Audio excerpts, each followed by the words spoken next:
Hello and welcome back to the Simplicity Diaries with me, Kim John Payne. You've done it again. You've made a little window to listen to this little podcast. This week, I've been thinking about village making. You know, we all know this term, it takes a village to raise a child. But I was thinking, what's really with that? You know, like that there's so much truth that rings in that statement, but how do we go about that? How do we actually do that in a practical way, and in a way that matches with our lives, in a way that feels right? How do we go about gathering good folk around us that our children can know are good people? You know, that are people that they're a part of our tribe. You know, they're a part of us. Because if you dial it back only, a few generations, most kids were raised in a larger extended family. And if we go back like 100, 200 plus years, a lot of children were not only around extended family, but they were around generations as well. And they were around very extended family, second cousins, and so on. And many children hundreds of years ago were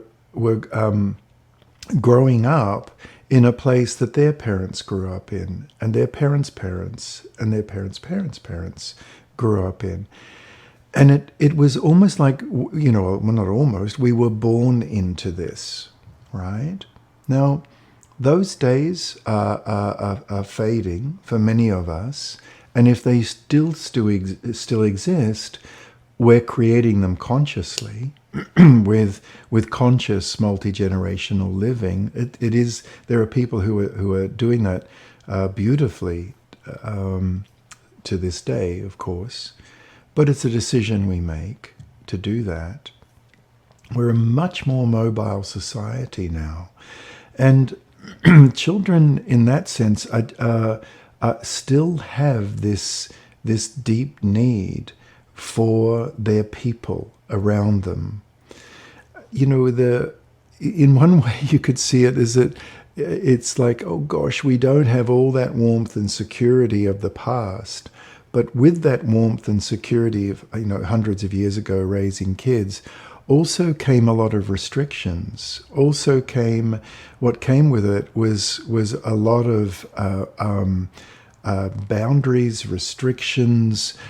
This is the way you do it. There is no other way. This is how you raise your child. There is you just didn't get much of a choice in it. And if you tried to do things differently, then the village there'd be trouble, right, with people in the village.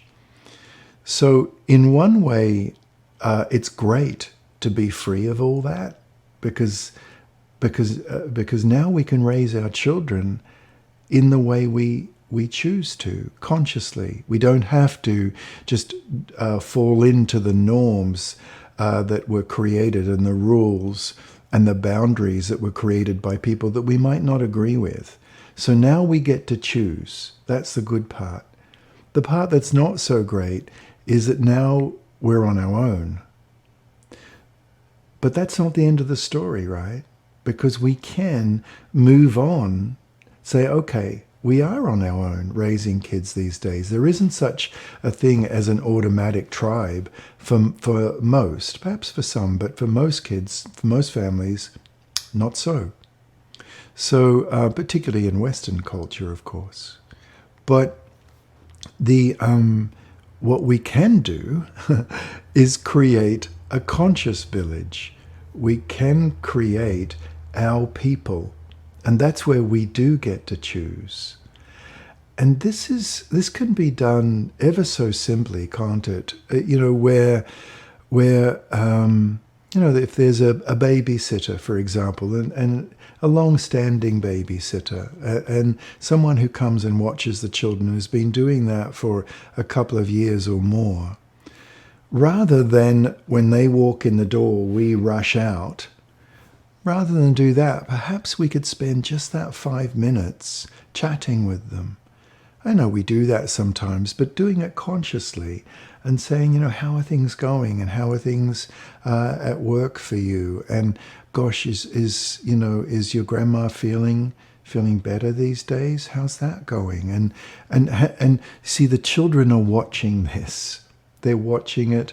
Even though they're playing, they're off doing something, they're maybe over in the corner reading a book, or if the little ones are doing a project, but they're seeing us build an attachment bridge to the babysitter. And these attachment bridges are what our children can walk over and feel that person is now welcome in our village. We walk into their world, they walk into ours, just that little bit.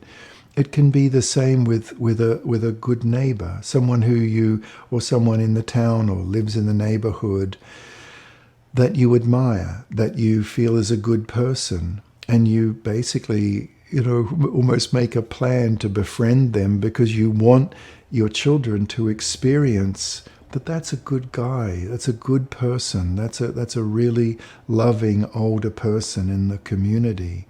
We can often find these older people in our community that perhaps have a little more time. It can't be guaranteed, but perhaps they do.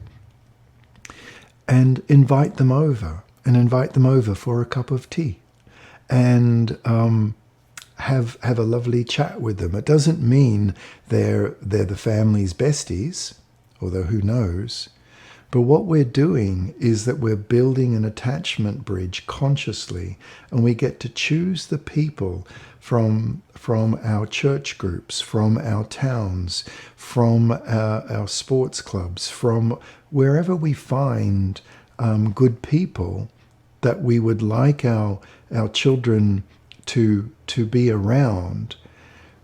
It is so lovely to build this village consciously. And when our kids get older, when they're 12, 13, 14, the beauty of this is that they'll start gravitating towards them, because kids at that age need relationships outside the family.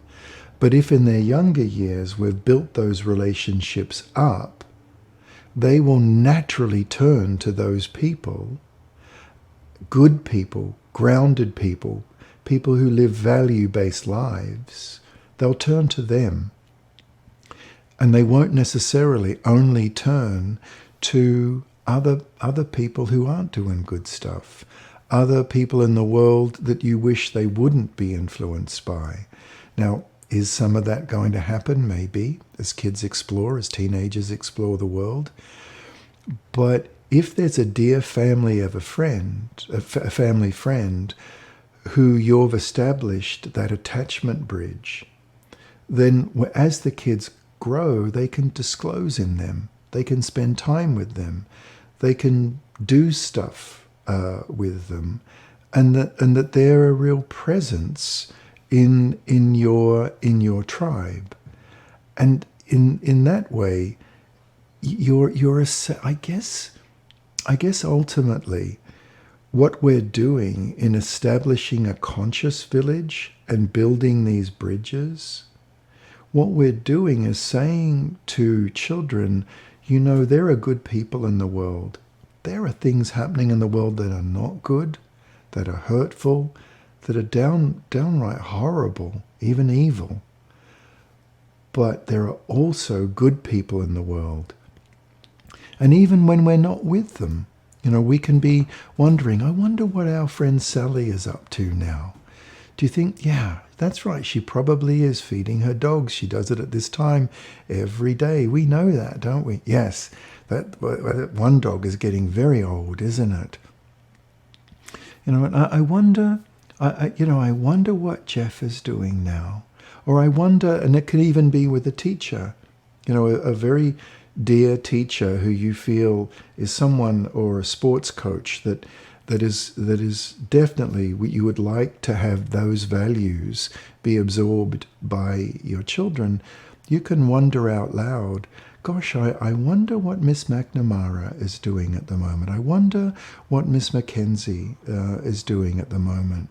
Do Do you think they're getting their children ready for school? And you can just have them, not only have them over, because there's a limit to what you can do with that, but you can have them just as a part of your dinner table conversation or at breakfast. Just wonder out loud what they're doing. It's another way of building an attachment bridge. But back to this last point now, in closing. We want our kids to grow up knowing it's a beautiful world, that there are beautiful people in it, that there are people who are struggling to help the world. Because as they grow, they're going to see, as I mentioned, a lot of things that are not okay. But if they have this template of good people doing good things, and then they see people doing things that are not okay, that are hurtful, they'll then have foundations under their feet and, to mix my metaphors, a light at the end of that dark tunnel to go towards. The tunnel won't be dark. Their world won't be dark around them. There'll be the light of good, value-based people in their lives, and they know that they exist, and therefore they know that what is happening right now, if it is in their life, is wrong. And most importantly, they'll have a picture of what I can change this to be. What transformation does this need? Because how can they transform something, at least try, to be good if they've never been raised with that? So the more we can place good, deeply good people and bring them into our tribe, the more that will give our children the confidence they need to be social warriors, really, as they grow up. Okay, I sure hope that's helpful. Bye-bye for now.